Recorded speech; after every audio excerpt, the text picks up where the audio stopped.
Estamos en nuestro estudio de Segunda de Corintios. Ya estamos en la fase final, terminamos ahora junto con el año, terminamos este estudio, vamos al capítulo 11 el día de hoy.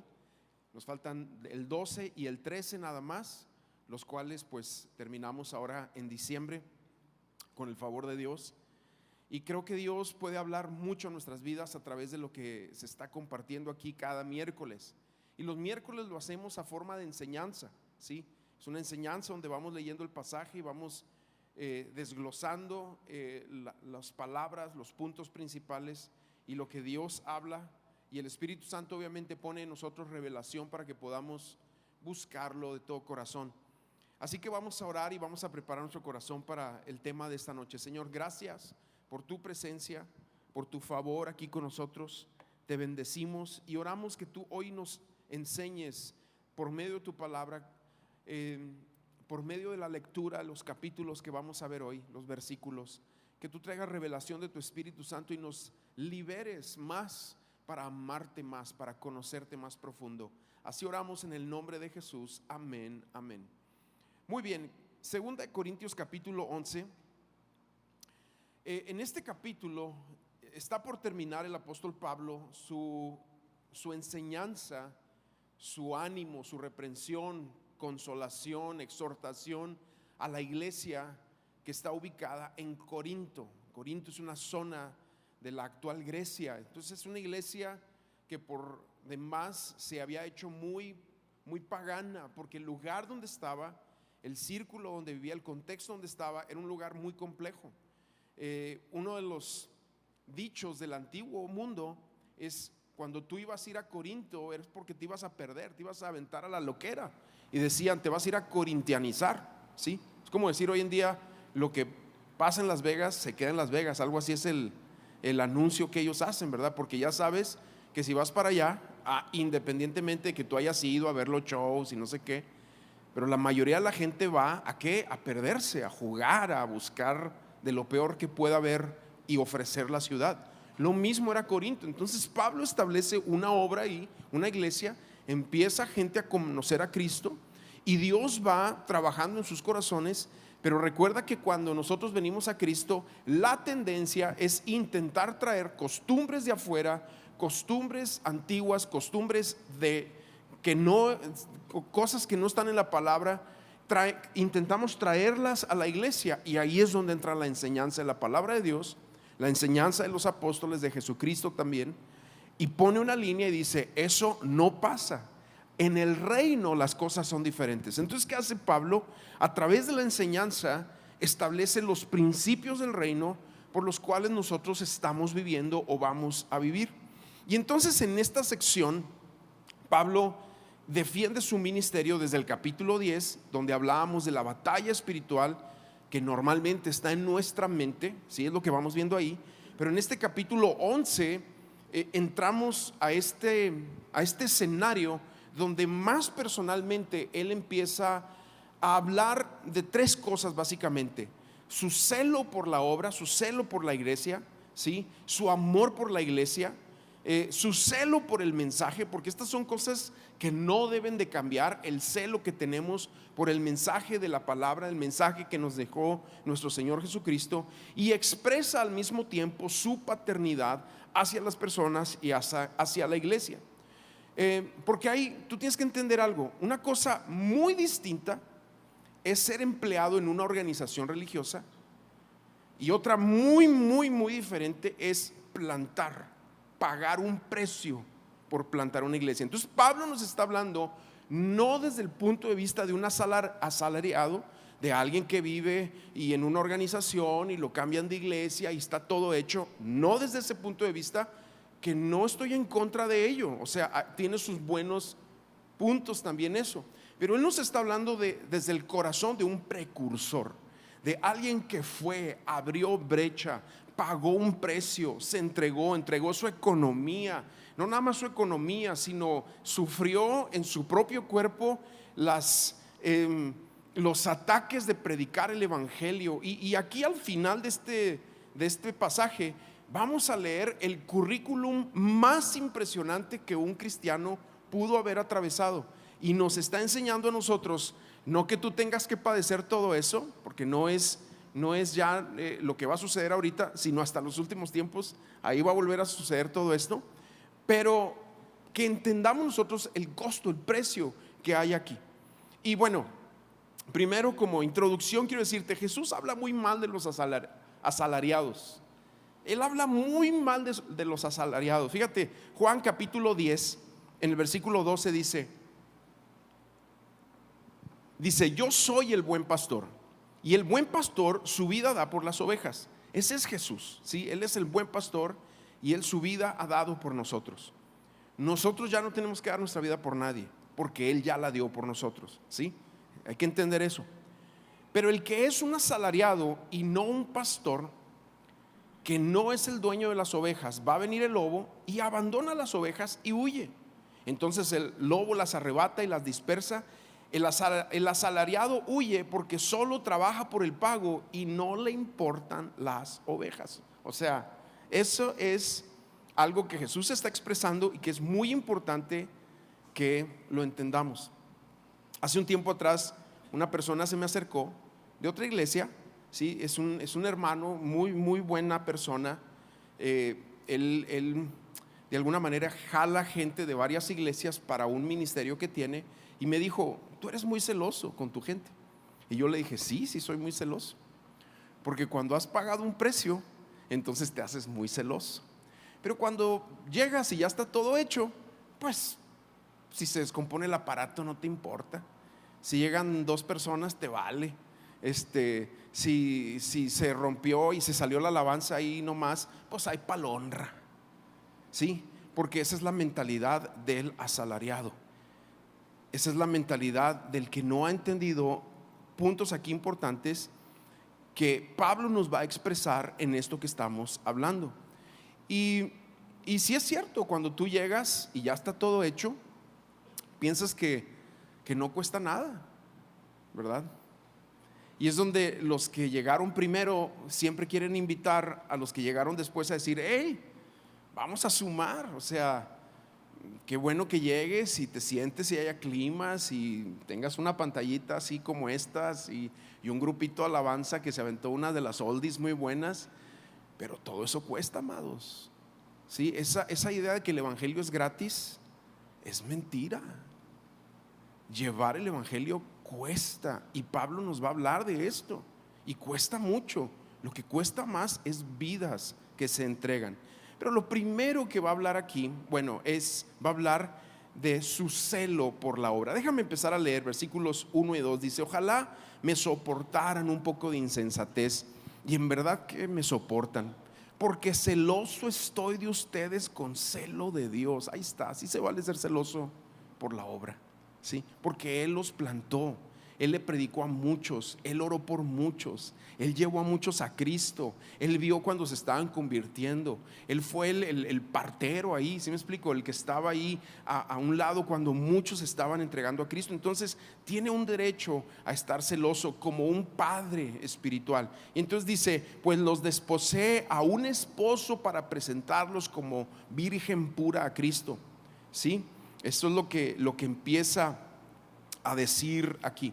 Entonces, lo primero es que lo principal de la iglesia, el factor más importante de la iglesia, no es los focos, ni el edificio, ni las sillas, ni el mobiliario, es la gente. Y Él está celoso por las personas. Entonces, aquí en esta sección, ¿qué va a hacer?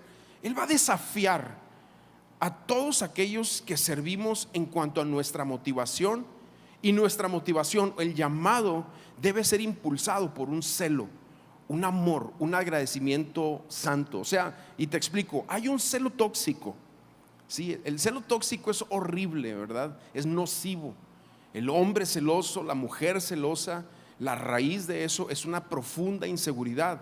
Posiblemente hay una herida profunda de rechazo que ve moros con trinchetes en todas partes, y es exageradamente tóxico ese tipo de celo que llega a ser hasta enfermizo, ¿Qué hace ese tipo de celo? Es manipulador, es controlador, es muy feo ese tipo de celo. Si alguien aquí vive en ese tipo de celo, necesita ser liberado en el nombre del Señor Jesucristo, porque no está bien, es algo que mete el enemigo. Pero hay otro tipo de celo, y es un celo santo, el que él está expresando aquí cuando dice lo celo con celo, como un padre. El Espíritu dice los celo. También el Espíritu dice esta frase: yo los celo a ustedes. Porque cuando nosotros nos andamos alejando del Señor, cuando estamos tomando malas decisiones o cuando pecamos, el Espíritu dentro de nosotros nos cela, o sea, nos dice: tú eres mío, no te rebajes a la basura, no te rebajes a las migajas, no te metas con cualquier tontería, no cambies las perlas que yo te he dado por la basura y el trochil que hay allá afuera. Y eso es el celo que el Espíritu Santo pone también en nuestro corazón para vivir delante de Él. En los matrimonios debe haber un poco de celo, un celo santo, ¿sí? Los matrimonios tienen derecho a un grado de celo, ¿sí? Hay un celómetro. Pero hay un grado de celo porque los matrimonios, hombres y mujeres sabios, saben cuando alguien que no es correcto, que no está bien, o que viene con otro espíritu y quiere seducir o quiere lo que tú quieras, quiere entrar al matrimonio, y ahí es donde debe de aparecer ese celo santo que guarda el vínculo matrimonial y decir: y el hombre tiene que entrarle o la mujer tiene que entrarle según el caso, pero eso es en el celómetro, ese es lo que es correcto, obviamente, para cuidar la santidad matrimonial. Y Pablo aquí está hablando como un padre celoso, porque veía a la iglesia como una novia ataviada. Ataviada significa vestida, lista. Él está preparando una iglesia lista para encontrarse con Cristo. Todos estos escritos que nosotros vemos aquí son para eso, para prepararnos a nosotros en corazón, en entendimiento, en emociones, en pensamientos, en nuestra forma de pensar. Es para prepararnos para el Señor, para cuando estemos con Él, nos topemos con Él. Y eso es lo que el escrito de la palabra de Dios, el fundamento de Cristo, y de ahí los escritos de los profetas y los apóstoles traen a nuestra vida.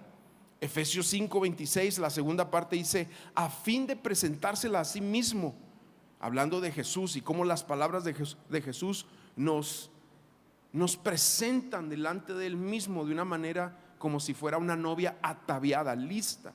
Como cuando entra la novia, ¿verdad? Que empiezan a tocar ahí la marcha nupcial, y entra la novia y viene sonriente y viene toda ajuareada y se bañó 3 veces y se pintó 5 y quién sabe qué tantas capas trae, pero viene lista.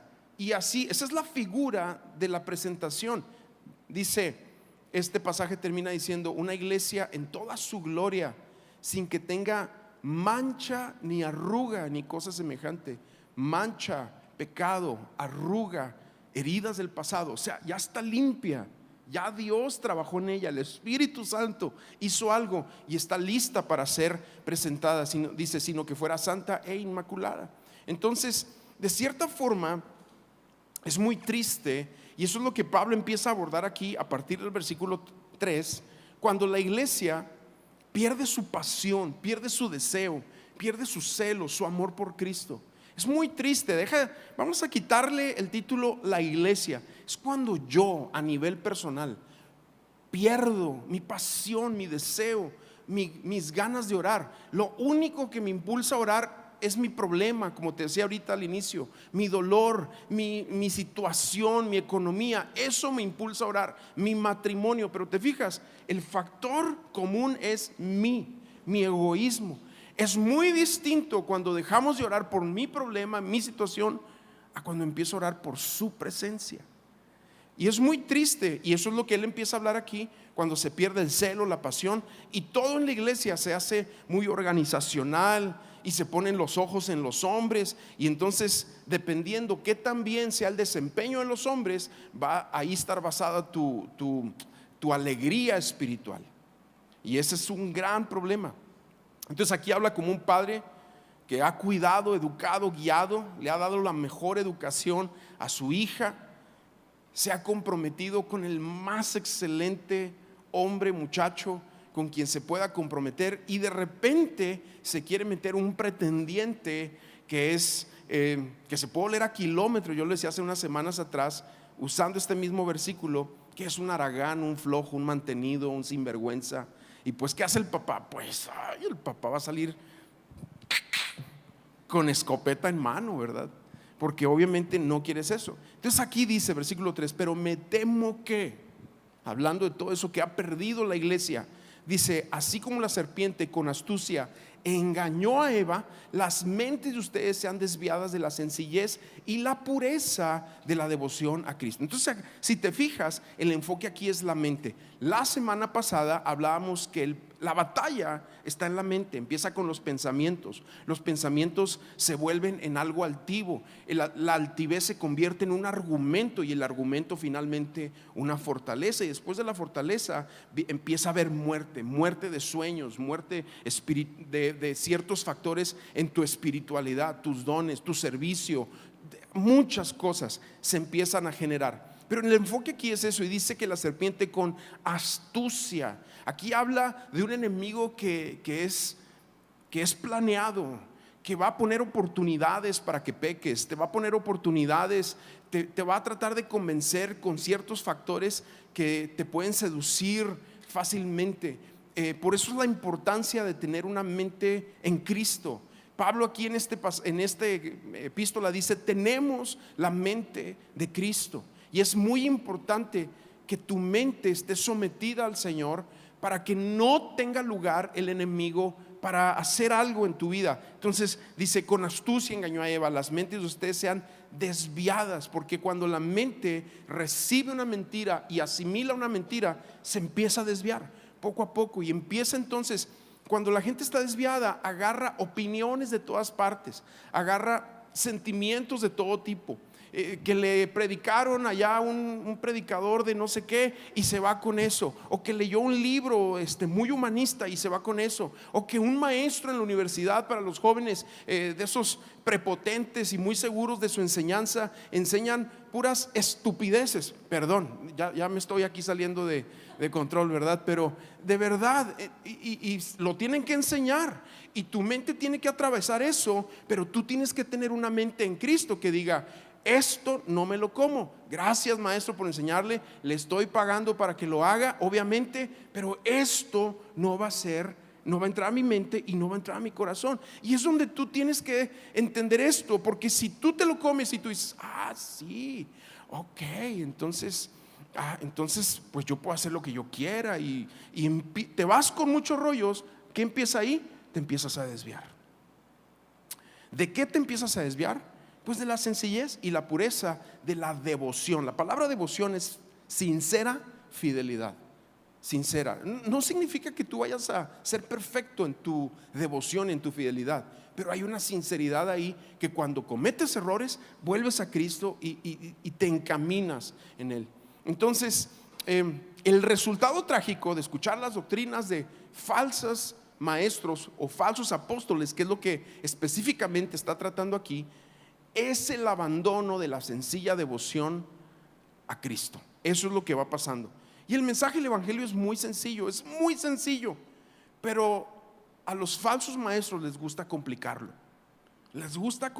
Es muy sencillo, pero ¿cómo lo complican? Agregándole cosas. ¿Qué es lo que estaban haciendo esto?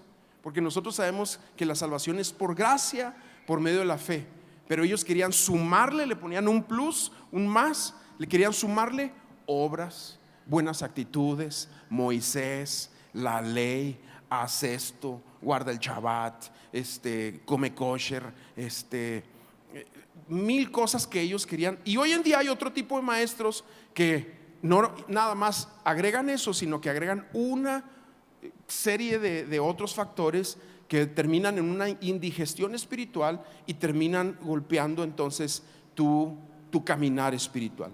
¿Por qué, amados? Porque Satanás es un engañador. Él quiere seducir las mentes y apartarlos de la pureza a Cristo.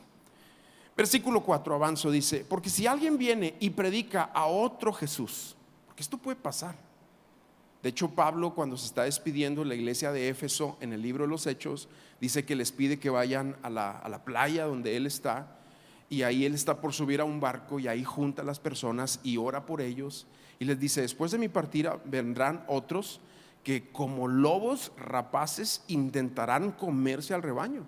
Entonces le llama a la iglesia de Éfeso a que levanten su armamento espiritual, a que levanten su cuidado, su guardia espiritual en sus corazones. ¿Por qué? Porque iban a venir otros que iban a predicar a otro Jesús, ¿sí? Dice: a quien no hemos predicado, o reciben un espíritu diferente que no han recibido. Aquí la palabra espíritu trae una E minúscula, pero es E mayúscula, es el Espíritu Santo. ¿Por qué? Porque también eso pasa en la falsa enseñanza. O aceptan un evangelio distinto que no han aceptado, y dice: bien lo toleran. Aquí esta palabra también debe resaltar un poquito, porque tú tienes que entender algo: no tienes por qué tolerar nada que sea distinto a la Biblia. Ándale, gracias. No tienes por qué tolerar nada de otros rollos. No tienes por qué comerte, no tienes por qué hacerlo. Estás en tu derecho de decir: yo quiero comer Cristo, yo quiero comer su palabra. Entonces, amados, yo quiero decirles algo: sí hay falsos pastores, sí hay maestros falsos, sí hay gente en el ministerio fraudulenta, sí hay pastores que andan detrás del dinero, de la fama, de las mujeres. Sí los hay, no lo estamos negando. Sí los hay, pero también hay gente que ha sembrado su vida. También hay personas que han pagado un precio, anónimos en el campo, en las sierras, en las rancherías, en las naciones de este mundo. Gente no conocida en las redes, en internet. Ellos no suben frases tuiteables, o bueno, ya cambió el tweet, ¿verdad? Es una X, pero ya no suben frases ahí de ningún tipo porque no tienen cómo. Sin embargo, son gente que se han guardado, están pagando un precio, lo están haciendo. Ahora que fuimos a Turquía, me encantó la escena, porque nos está llevando Pedro a que conozcamos al pastor de la iglesia donde ellos están, y está el pastor con un joven sentado discipulándolo, ¿sí? Son iglesias muy pequeñas, entonces se discipulan uno a uno, y está el pastor ahí sentado en un escritorio con unos manuales, porque el chavo se va a bautizar, y para bautizarse pues es turco. Tú tienes que entender, él viene de un aspecto musulmán, no entiende nada.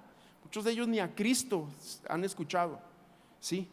Y entonces, para poder bautizarse tiene que mostrarle, enseñarle el evangelio, y la paciencia de meses de estar ahí. Y yo digo, esos llevan un galardón en el reino. Llevan un galardón. ¿Por qué? Porque hay gente que ha sembrado su vida, que ha pagado un precio. Yo te digo que son anónimos. Y hay pastores y hay gente en la obra, en el ministerio, que se ha entregado. No son famosos, ¿sí? No se han dejado seducir por las tonterías de las iglesias megas y miles, y la iglesia grande y las multitudes. Son gente que huele a oveja, no a plataformas. Y Dios nos llama a eso. Sí, Dios nos llama a eso, a oler a oveja. Y eso es lo que Pablo está aquí. ¿Por qué? Porque estos fraudulentos eso hacían. Viajaban por todas partes, se comían el rebaño, no se comprometían con ninguna iglesia, no echaban raíces con ninguna iglesia, no tenían señal de autoridad sobre ellos. O sea, a nadie daban cuentas, recogían ofrendas. Y la gente, por su desempeño tan impresionante, porque eso lo puedes inferir al leer la carta, les aplaudía. ¡Wow! Pero venía Pablo, que no tenía un aspecto tan impresionante, y que a lo mejor se trababa cuando hablaba, o medio tartamudeaba, o no sabemos, pero en conocimiento y en unción tenía todo. Como que decían: Pablo, no, pues sí. Pero, y entonces es lo que les empieza a decir: oye, ten mucho cuidado. Y la palabra disfraz viene 3 veces aquí, porque Satanás se disfraza, los falsos apóstoles se disfrazan, y los servidores de los falsos apóstoles también se disfrazan. Satanás se disfraza porque es un mentiroso, y dice que se disfraza como ángel de luz. O sea, hay que identificar Que si un ángel se te aparece, que no te vayas, wow, se me apareció un ángel, wow, qué bárbaro, pero me dijo que me juntara con aquella mujer que no es mi esposa. Pues no es un ángel, baboso, es un demonio. Perdón, ¿verdad? Y es que ¿cómo puede ser? Los falsos apóstoles también se disfrazan porque conocen la verdad, pero prefieren andar detrás de la fama y del dinero y de otras cosas.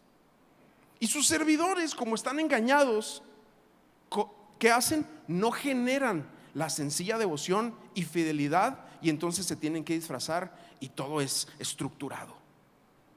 Y eso es lo que la Biblia aquí nos está advirtiendo. Entonces, celo por la obra. Tú debes de tener un celo por tu vida, por tu caminar espiritual, por la enseñanza, que todo lo que se diga aquí, todo, tú tienes el derecho a filtrarlo en tu mente. Y si algo se dice que no es de la palabra, tienes derecho a venir y a decirme: oye, pastor, esto, a ver, ¿cómo? Aquí está la Biblia, ¿cómo? Ok, es importante eso, o sea, que no llegues a un lugar y, ok, lo dijo el pastor, ha de ser verdad. No, lo dice la Biblia, y entonces es la palabra, es la verdad. Y eso es la parte que tenemos que captar aquí.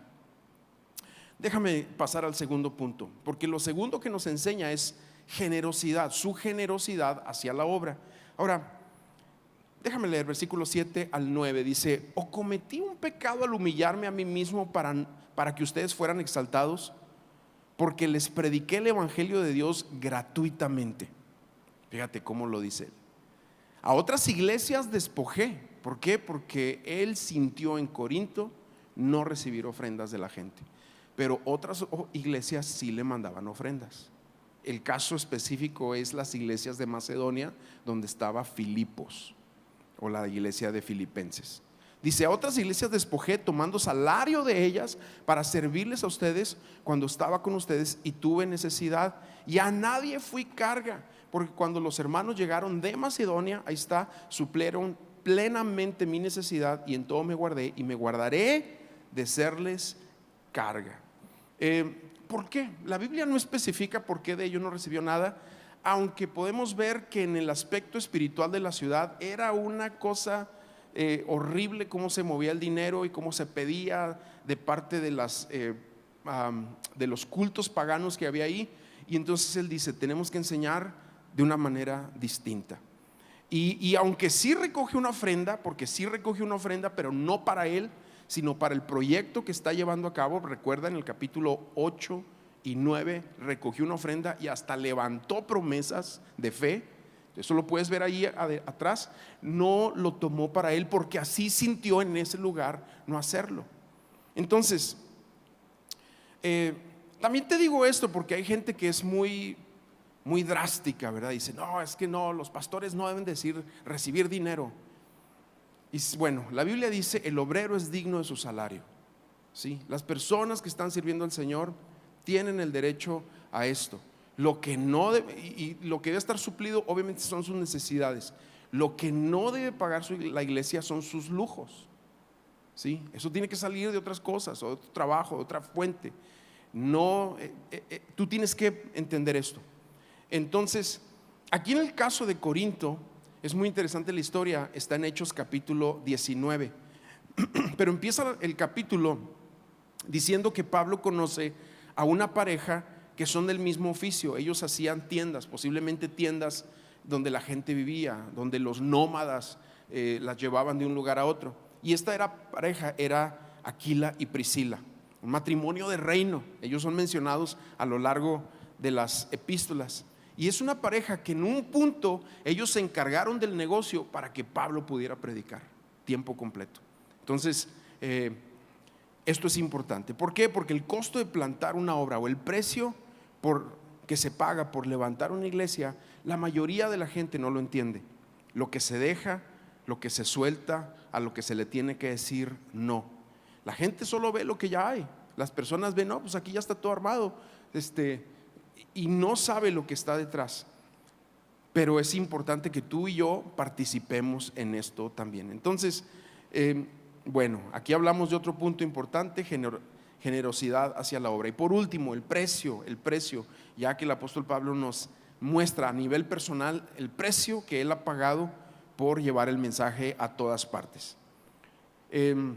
Ahora, lo que sigue, lo que vamos a leer a continuación, hay un pedacito ahí medio de forma irónica, pero es muy interesante cómo lo habla. Dice: pues ya que muchos se glorían según la carne, yo también me gloriaré, porque ustedes, siendo tan sabios, imagínatelo así, siendo tan sabios, con gusto toleran a los insensatos. Sí, o sea que hay un tono de ironía. Pues los toleran si los esclavizan. Y sí, o sea, hay gente que esclaviza, hay pastores que esclavizan. Si te vas de aquí, Dios te va a maldecir. Hay gente que así lo dice, ¿eh? Nosotros hemos tenido gente que llegó aquí, que llega con miedo. Es que me dijeron que hay gente que llega conmigo y me dice: pastor, deme su cobertura, porque el pastor de donde vengo me dijo que ya no tenía mi cobertura, y como que de cobertura a cobertura no me va a caer un rayo.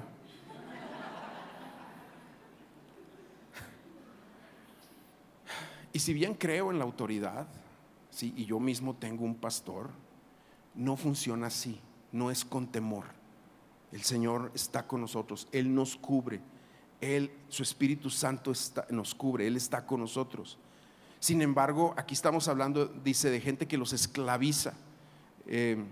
Bueno, dice: y si alguien los devora, es lo que viene a continuación. Porque también esos pastores le hablan a la gente: oiga, no ha dado su diezmo. Si algún día tú recibes aquí una llamadita de alguien pidiendo eso, por favor ven y dime, porque aquí no se hace eso. ¿Sí? Aquí el Espíritu Santo te tiene que impulsar a ti, a tu corazón, a que tú lo des. Nosotros no pedimos el dinero, la iglesia no pide los diezmos, la iglesia recibe tus diezmos. Totalmente diferente. Hay gente que dice: no, es que no me gusta que le pidan el dinero a la gente. No, la iglesia no pide dinero, la iglesia solo recibe lo que tú, revelado por el Espíritu, das. Ahora, obviamente, y lo veíamos hace unas semanas atrás, la bendición va a ser para ti cuando tú aprendas a ser generoso, y la enseñanza de la iglesia también debe de exponerse en ese sentido. Entonces, bueno, algunos los devoran. Y dice: o si alguien se aprovecha, porque sí hay pastores que a los miembros los traen de taxi, de sirvienta y de cocinera y de bueno, y eso también no es justo y no está bien.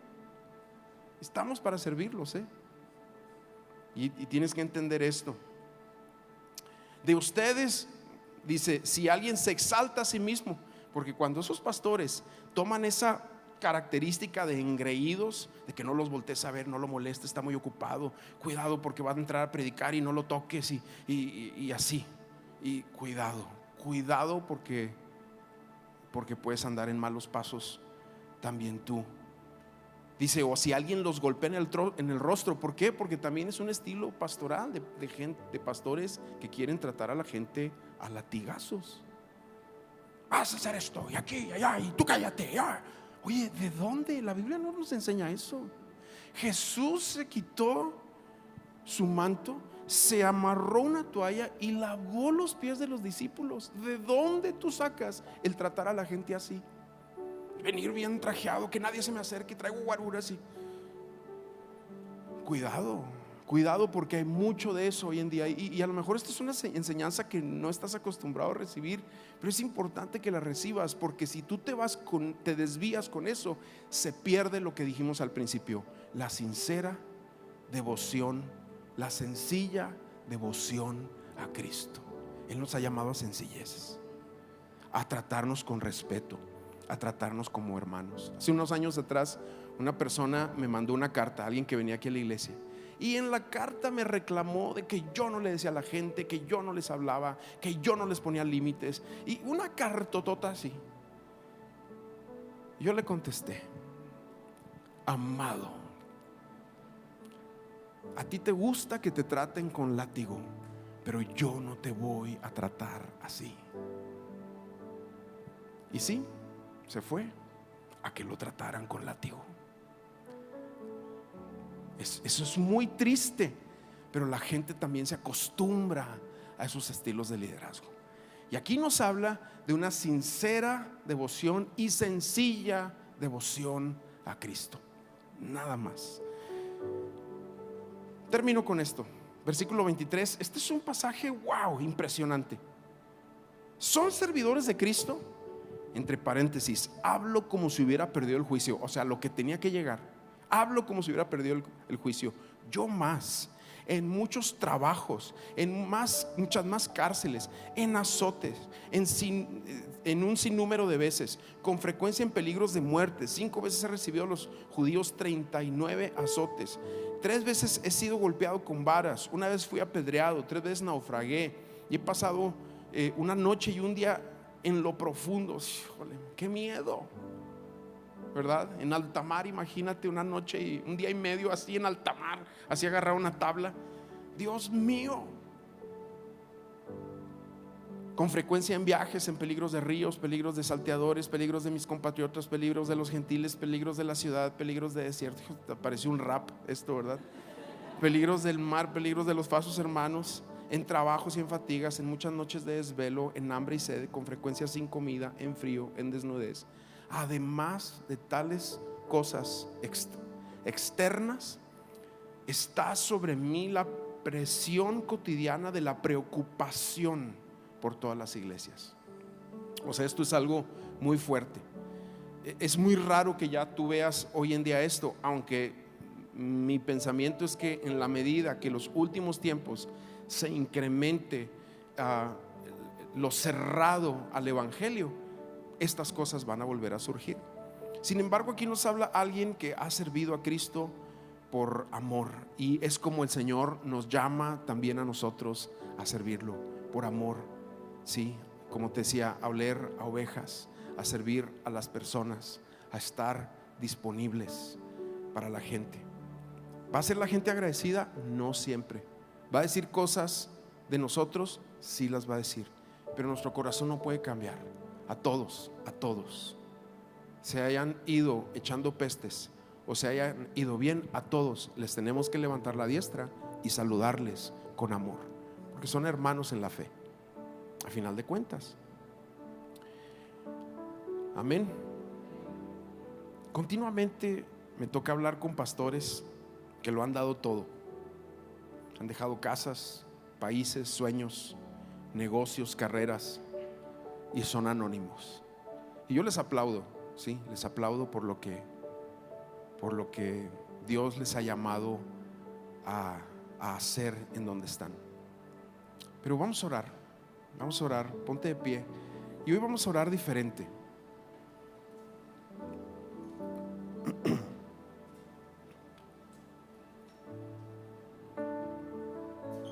Muchos de ustedes tienen algunos añitos en el Señor, algunos años en Cristo, y me gustaría que oraras por pastores, misioneros, hombres que han estado en la obra en tu pasado, que los bendigas, ¿sí?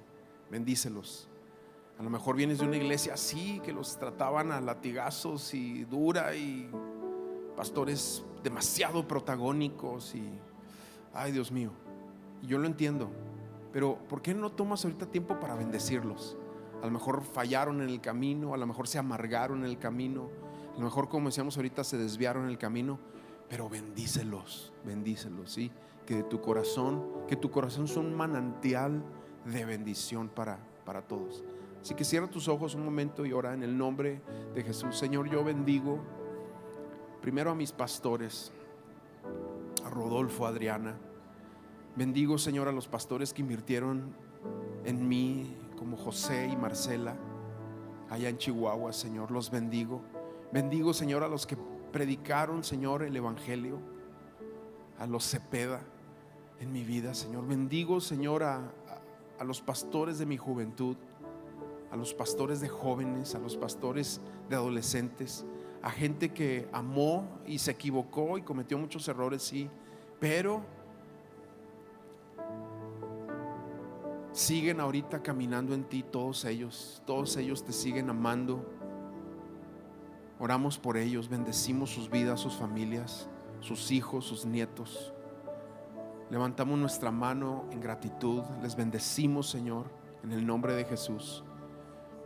Oramos, Señor, por los pastores, los obreros, la gente anónima que está en las rancherías, en los pueblitos, en las costas, en los países de este mundo, Señor, y son completos anónimos, pero han invertido su vida por un grupo, un puñado de personas. Oramos por ellos, les bendecimos, permítenos ser bendición a ellos en el nombre de Jesús, en el nombre de Jesús. Y haznos alertas, Señor, de toda la enseñanza que ronda en el internet, de todas las predicaciones que rondan ahí. Enséñanos a tener cuidado con lo que toleramos en nuestra vida, que no nos desvíe, como dice Pablo aquí, que no vaya a venir Satanás como la serpiente engañó a Eva con astucia, desviando la mente, los pensamientos y todo lo que la mente genera de la sincera devoción y la sencilla devoción a Cristo. Guíanos a esa sencillez, Señor, que podamos movernos en deseo y en pasión por tu presencia y por tu persona, en el nombre de Jesús. Deseamos tu presencia, Señor. Deseamos que tú despiertes lo que esté dormido, lo que esté aletargado, lo que esté muerto en nosotros. Resucítalo, que sea tu toque espiritual, Señor. Así como las paletas que usan los médicos para resucitar, así venga tu toque espiritual a cada mente, a cada corazón, para que la devoción a Cristo, la pasión, el deseo por ti esté ahí, Señor, esté en lo profundo. Enciende el fuego de aquellos que están como un pábilo humeante, Señor, como una vela a punto de terminarse. Enciende el fuego, pon en medio de nosotros ese fuego para buscarte, para desearte en lo personal, a solas en nuestro hogar, en los tiempos de oración, de lectura de la palabra. Ahí, Señor, que sobrepasemos nuestras necesidades y problemas y empecemos a desear tu presencia. Que Amistad sea una iglesia que desee tu presencia, que desee tu gracia, que desee tu gloria en medio de nosotros, Señor.